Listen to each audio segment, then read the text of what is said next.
এমন ঘরে যাইতে হবে যেই ঘর নাই বাতি,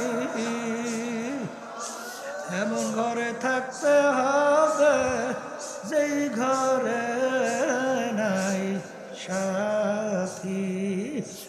এই জন্য আমার বাজানদেরকে বলবো, পর্দালে মা বোনদেরকে বলবো, কবরে কিন্তু কোনো দলাদলি নাই, টাকার গরম নাই, ক্ষমতার গরম নাই রে বাজার। কারণ দুনিয়ার ভিতরে যখন প্রধানমন্ত্রী আসছিল, প্রেসিডেন্ট আসছিল, ল্যাংটো অবস্থায় দুনিয়াতে আসছে। আর রাস্তার ফকির সেও যখন দুনিয়াতে আসছে ল্যাংটো অবস্থায় আসছে। বাজান দুনিয়ার থেকে যখন বিদায় হবে, প্রেসিডেন্টকে কিন্তু 3টা কাপড় দিয়া প্যাঁচ দিয়া ফালাইয়া রাখবে। আর রাস্তার ফকির তাকেও কিন্তু 3টা কাপড় দিয়ে প্যাঁচ দিয়ে ফালাইয়া রাখবে। ইমাম সাহেব যখন জানাজা নামাজ পড়াবে, প্রেসিডেন্টকেও কিন্তু তাকবীর 4টাই দিবে। আর রাস্তার ফকির ওকেও কিন্তু তাকবীর 4টাই দেবে। এ দুনিয়াদার পাগল আমার বাবারা, পর্দালে মা বোনেরা, এ আমার বড়লোক বাবারা, আজকে দুনিয়ার ভিতরে ধরাকে সরা জ্ঞান মনে করো না বাজান। ক্ষমতার বলে, টাকার গরমে, বংশের গরমে, শিক্ষার গরমে ধরাকে সরা জ্ঞান মনে না কইরা যেরকম ইচ্ছা সেরকম চলো। কবরে যাওয়ার পরে নাফরমান যখন ডান দিকে তাকাবে, তাকাইয়া দেখে মাটি, বামের দিকে তাকাইয়া দেখে মাটি, নিচে মাটির বিছানা, উপরেতে চাপা মাটি, ভাইগা যাইতে পারবা না। এখন নাফরমান দিক বিদিক হারাইয়া এখন আমার আল্লাহকে ডাকবে, আল্লাহ আল্লাহ আল্লাহ। আমার মালিক উত্তর দেবে, ওরও নিমক হারাম। দুনিয়ার ভিতরে স্বাধীনতা পাইয়া তোদেরকে আমি স্বাধীনতা দিয়েছিলাম পরীক্ষার হলে, পরীক্ষার জন্যে স্বাধীনতা পাইয়া ধরাকে সরা জ্ঞান মনে করো নাই, যেরকম ইচ্ছা সেরকম চলছ। আরে দুনিয়ায় স্বাধীনতা পাইয়া যেইভাবে তুই আমাকে ভুইলা গেছিলি, আমি এইভাবে তোকে ভুইলা গেলাম। শত শত বছর আমাকে ডাকবি, একবার আর তোর ডাকের সারা আমি দেব না। ও কবরের মাটি, নাফরমান দুনিয়ার ভিতরে স্বাধীনতা পাইয়া আমার সমস্ত নেয়ামত ভোগ কইরা আমাকে যেরকম ইচ্ছা আমার হুকুম অনুযায়ী চলে নাই, ধরাকে সরা জ্ঞান মনে করে নাই। ও কবরের মাটি, দুই পাশ থেকে এমনভাবে চাপ মারো, এক পাজরে হাত দিয়ে অন্য পাজরে মিশাইয়া দাও, আমার কাছে কোনো খাতির হবে না। এ কবরের যাত্রীরা, এমন ঘরে যাইতে হবে যেই ঘর নাই বাতি, এমন ঘরে থাকতে হবে যেই ঘরে নাই সাথী। বর্গে তার আখতা সবজে তোর নজরে হুশিয়ার, হারওয়ারাতে দফতুরি মারে ফাতে কেরদেগা। হে আমার মালিক, হে আমার মাশুক, হে আমার মাওলা, আমি একটা গাছের পাতার দিকে যখন তাকাই, আমি তো গাছের পাতা দেখি না রে মালিক। ওই গাছের পাতার দিকে তাকাইলে তোমার পরিচয় আমার সামনে আসে। সুবহানাল্লাহ, আলহামদুলিল্লাহ কর না? হ্যাঁ, এই জন্য আমার বাজানদেরকে বলবো যে আমার মাওলার মাখলুকাত নিয়ে মেয়া রিসার্চ করো মেয়া। হ্যাঁ, রিসার্চ করছেন কি, কেমনে মানুষ মারুন যায়, এইটাই তো পাল্লা চলছে দুনিয়ায়, খালি এই রিসার্চ চলছে।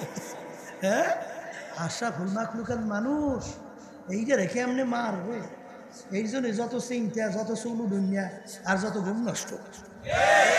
ঠিক না বেটি? এই আমার বাজানদেরকে বলো, মানুষ মারা লাগবে না বেটা।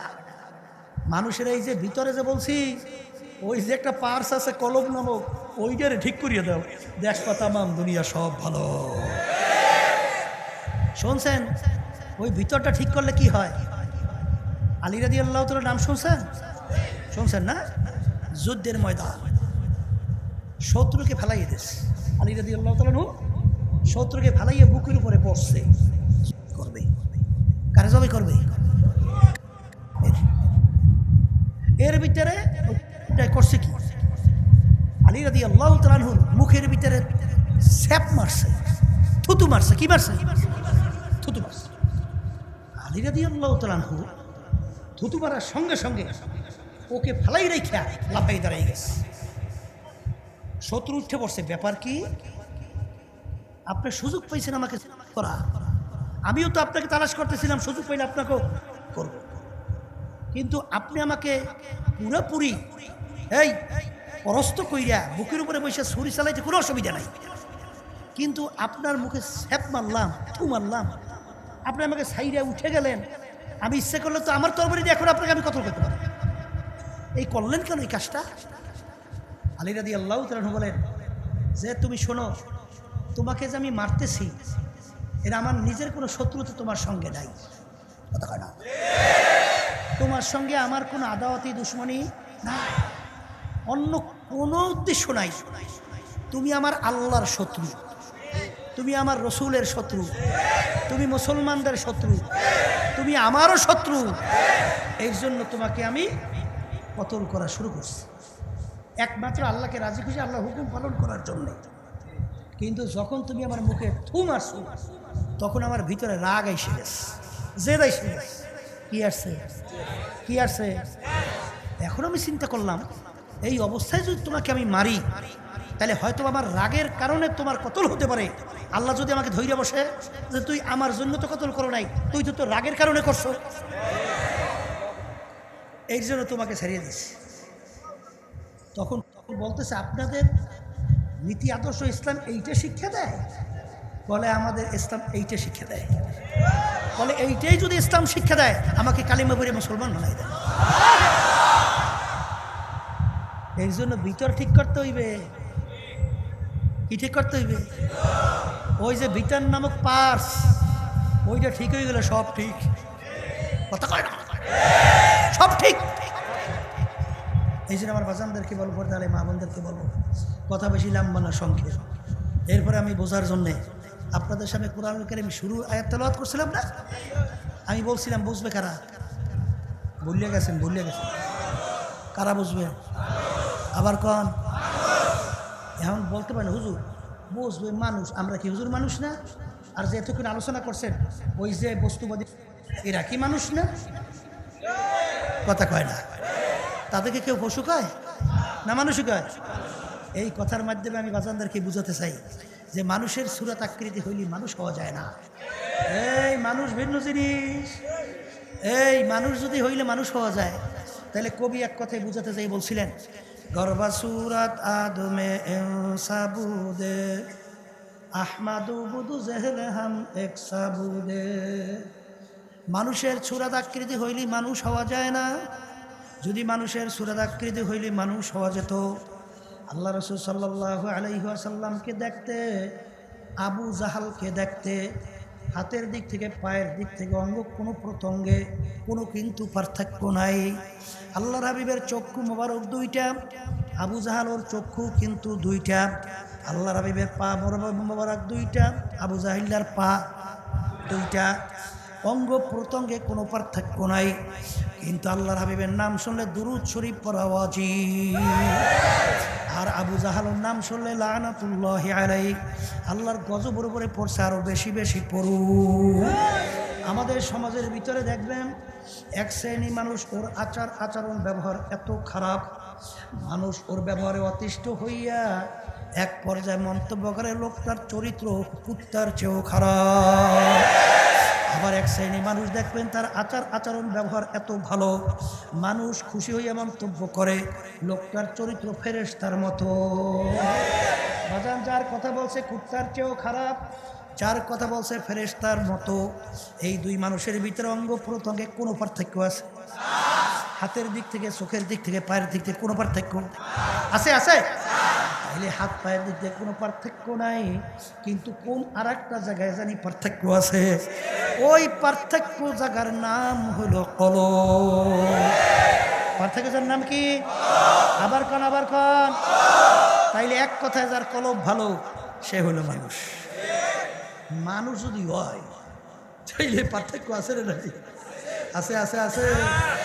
এই জন্য আমার বাজানদেরকে বলবো, পর্দা আলে মা বোনদেরকে বলবো, যাদের কলব ভালো তারা আমাদের আলোচনা বুঝবে, আর যাদের কলব খারাপ ওই আবু জাহাল, উতবা, সাহেব, আবু লাহাব মার্কা, এরা আমাদের আলোচনা তো বুঝবেই না, বরঞ্চ আরো টিটকারি মারি হাসাহাসি করবে।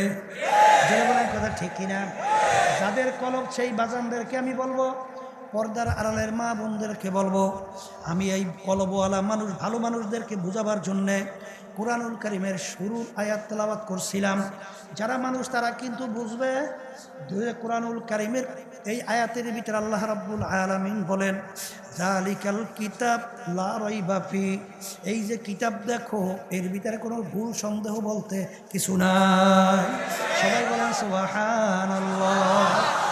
বাজান এই কিতাব কিন্তু একদিন দুই দিন আগে নাজেল হয় নাই, প্রায় 1500 বছর হয়ে গেল।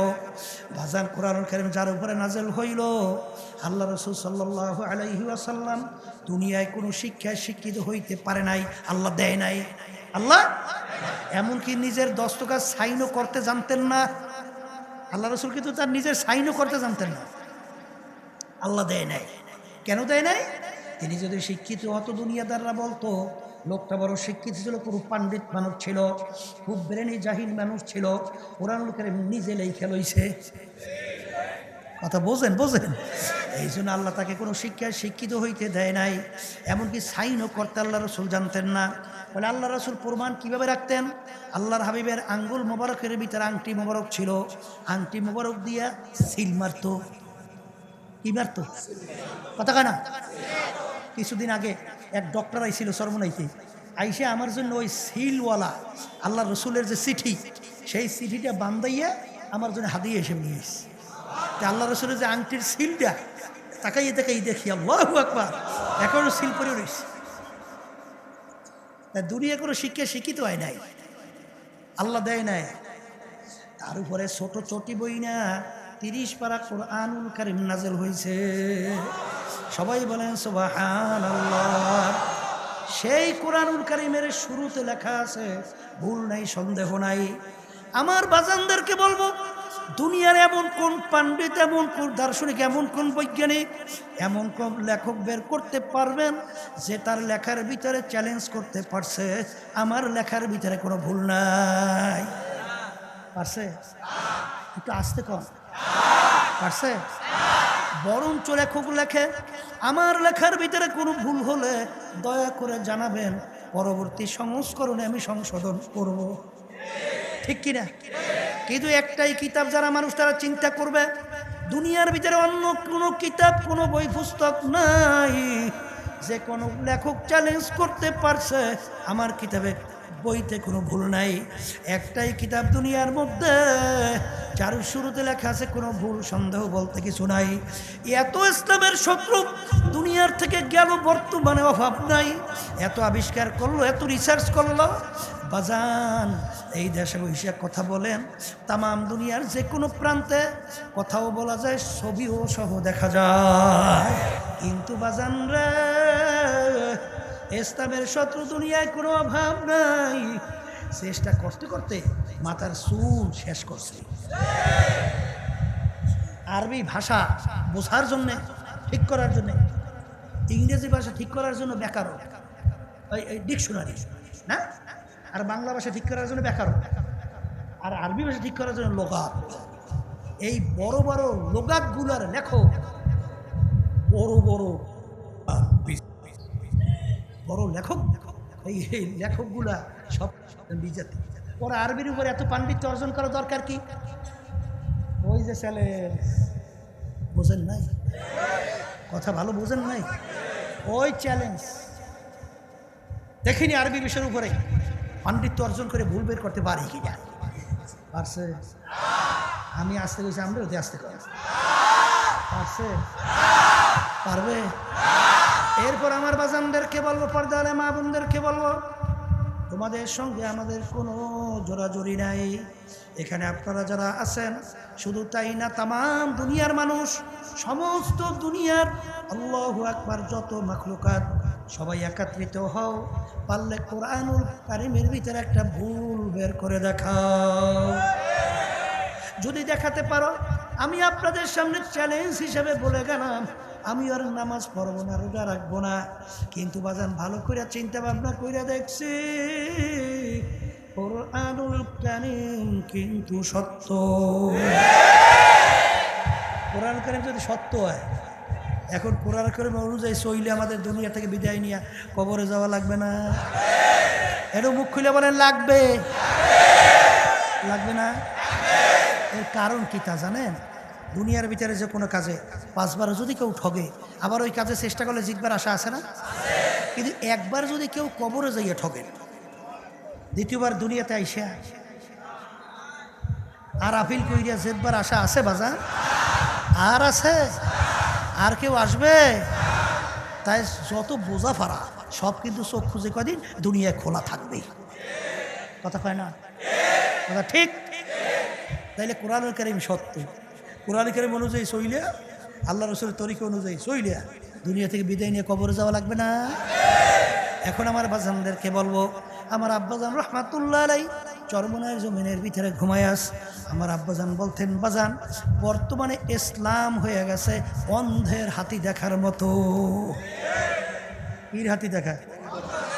এই অন্ধের হাতি দেখা বুঝলেন তো? অন্ধ কি চক্ষু দিয়ে হাতি দেখছেন? হাত দিয়ে তোকাইয়া মোকাইয়া ও চক্ষু দিয়ে কিছু দেখে? এখন 4 অন্ধের সব হাতি দেখবে। এখন দেখবে কি দিয়ে? 4 জন যাই এখন হাতি হাতেই কি আছে।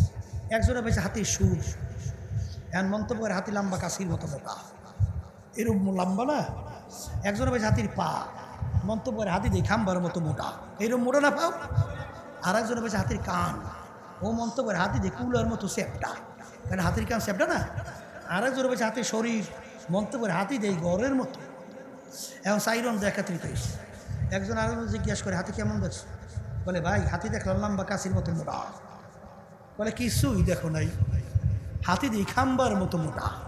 যে পা দেখছে, বলে তুমি দেখো না কিচ্ছুই, হাতি তো কুলার মতো চ্যাপটা, কান দেখছে। যে বলছে তোমরা কেউ কিছু দেখো নাই, হাতি ঘরের মতো যে শরীর দেখছে। ঝগড়া বাজছে না চুপ? এখন চোখ খুলে ব্যক্তি পাশ দিয়ে যায়, তোরা ঝগড়া করিস কেন?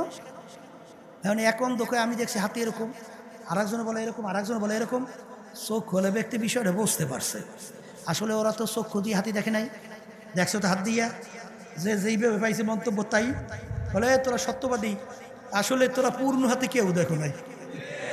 ওই 4 জিনিস মিললে তার নাম হইল হাতি। কথা ঠিক কিনা? ছাত্র 10 সাবজেক্টে পরীক্ষা দেয়, 9 সাবজেক্টে 100-র মধ্যে 100 করে নম্বর পাইছে, এটা ফেল। ছাত্র ফার্স্ট ক্লাস ফার্স্ট। ও কয় কি 9 সাবজেক্টে 100 করে নম্বর, 1 সাবজেক্টে ফেলের কারণে ছাত্র কি? আবার কারণ 1 সাবজেক্টে ফেল করে ছাত্র কি? আর 10 সাবজেক্টে ঘরে যদি 33 করে নম্বর পাস। কথা ঠিক। ওই সত্য কোরআনুল কারীমের ভিতরে আমার মালিক বলেন, ইয়া আইয়ুহাল্লাযীনা আমানু দুখুলু ফিস-সিলমি কাফা, যারা ঈমান আনছো আমাকে বিশ্বাস করো, এই দিনের ভিতরে পুরোপুরি ঢোকো, ইসলামের পুরোপুরি ঢোকো। আমার আব্বাজান একটা কথা বলতেন, মসজিদে 1 পা, বাহিরে আর 1 পা। কেউ বলবে লোকটা পুরো মসজিদে, কেউ বলবে পুরো বাহিরে, বলবে কি মসজিদেও না বাইরেও না, মাঝামাঝি। 2 পা দিয়ে মসজিদে ঢুকছে পুরো মসজিদ, 2 পা দিয়ে বেরোইছে পুরো বাহিরে। কথা ঠিক? ঠিক। আল্লাহ বলতেছেন ইসলামের ভিতরে পুরা ঢোকো। আর ইসলামের ভিতরে পুরা ঢোকো মানে কি? মা আতাকুমুর রাসূলু ফাখুযুহু ওয়া মা নাহাকুম আনহু ফান্তাহু। আল্লাহ রাসূল যা কিছু নিয়ে আসছেন পুরাপুরি আঁকড়াইয়া ধরো, যার থেকে নিষেধ করছেন পুরাপুরি ছাড়ো। কথা ঠিক কিনা? এই আল্লাহ রাসূলের 4টে মৌলিক কাজ ছিল, জোরে বলেন কয়টা? বলেন, মুখ খুলে বলেন। 1 নম্বর মুখস্থ করেন দাওয়াত, 2 নম্বর তালিম, 3 নম্বর তাজকিয়া নফস, 4 নম্বরে জিহাদ। এক শ্রেণী আমার বাজানরা শুধু দাওয়াতের মধ্যে, শুধু কির মধ্যে, আর একটু আসতে কম, এই তালিম, তাজকিয়া নাফস, জিহাদ, খবর না, কথা ঠিক যাবে ঠিক। আচ্ছা, এক শ্রেণী শুধু মাদ্রাসা খুলিয়া শুধু তালিমের মধ্যে আছে, দাওয়াত, তাজকিয়া নাফস, জিহাদ, কথা কন। এক শ্রেণী খানকা খুলছে পীর মুরিদি, খালি আত্মশুদ্ধি করতেছে, ওদিকে দাওয়াত, তালিম, জিহাদের খবর। এক শ্রেণী নামছে জিহাদ, জিহাদ, ওর 3.5 বডির মধ্যে ইসলাম না। তুমি জিহাদ নামছো রাস্তায়, জিহাদ করে করবা কি? সমাজে ইসলাম প্রতিষ্ঠা করবা না? আচ্ছা, তাহলে তুমি তো আগে তোমার নিজের 3.5 বডি তোমার কন্ট্রোল, সেখানে তো তুমি আগে ফিট করবা। আল্লাহ বলছেন আগে নিজে বাঁচো, আহাল পরিবার পরিজনকে বাঁচাও। নিজে 3.5 বডিতে ইসলাম নাই, ইসলাম লইয়ে নামছে, এ কোন ইসলাম? এ মদিনার ইসলাম না। কথা ঠিক না? ঠিক। এই জন্য আমার বাজানদেরকে বলবো, হেই, জেহাদ মানে খালি মারামারি, ফিডাফিডি, কাটাকাটি, এর নামে কিন্তু জেহাদ না। কথা বোঝেন নাই? ওই যে হাদিস শরীফ পড়ছিল, ও কিন্তু জেহাদের অংশ। কথা কয় না? এই জালেম বাদশার বিরুদ্ধে সত্য কথা বলা, এটাও কিন্তু জেহাদ। কথা কয় না? জেহাদের প্রকারভেদ আছে না? না নাই? এই জন্য আমার বাজানদেরকে বলবো, ইয়া আইয়ুহাল্লাযীনা আমানু দুখুলু ফিস-সিলমি কাফা, দাওয়াতের ভিতরে 100 নম্বর, এই তালিমে 0, তালিমের ভিতরে 100 নম্বর, এই তাজকিয়া নফসে 0, এই তাজকিয়া নফসে 100 নম্বর, জিহাদের ব্যাপারে 0। ছাত্র first class fail, first class কি ফেল। এই জন্য আমার আব্বাজান রহমাতুল্লাহ আলাইহি বলতেন, এ দুনিয়াদার পাগল, তোমার কবরে তুমি যাবা, আমার কবরে আমি যাব। তোমার কবরের প্রশ্নের উত্তর তুমি দেবা, আমার কবরের প্রশ্নের উত্তর আমি দেব। কেউ যদি কবরে যেয়ে পরিচয় দাও আমি চরমনাইয়ের মুরিদ, আমার আব্বাজান বলতেন, বাজান এই পরিচয় কবরে কোনো কাজ হবে না। এ কবরের যাত্রীরা, কবরে প্রশ্ন কিন্তু 3টা, বলেন বলে। 1 নম্বর প্রশ্ন মান রব্বুকা, 2 নম্বর প্রশ্ন ওয়ামা দীনুকা, 3 নম্বর প্রশ্ন ওয়ামান নাবিয়ুকা, মান হাযার রাজুল, ব্যক্তিকে বলো। এই 3 প্রশ্নের ভিতরে কোথাও পাওয়া যায় নাই তুমি চরমনাইয়ের কিনা, এই তুমি আটরসের কিনা, তুমি সুরেশ্বর না চন্দ্রপাড়া না রাজারবাগ না দেওয়ানবাগ না মাইজবান্ডা না আওয়ামী লীগের লোক না বিএনপির লোক না তুমি জাতীয় পার্টির লোক, তুমি পীর না মুরিদ, তুমি মুফতি না মুহাদ্দিস, তুমি বড় বংশের না ছোট বংশের, আর তুমি শিক্ষিত না অশিক্ষিত। এই 3 প্রশ্নের ভিতরে কোথায় কিন্তু পাওয়া যায় নাই।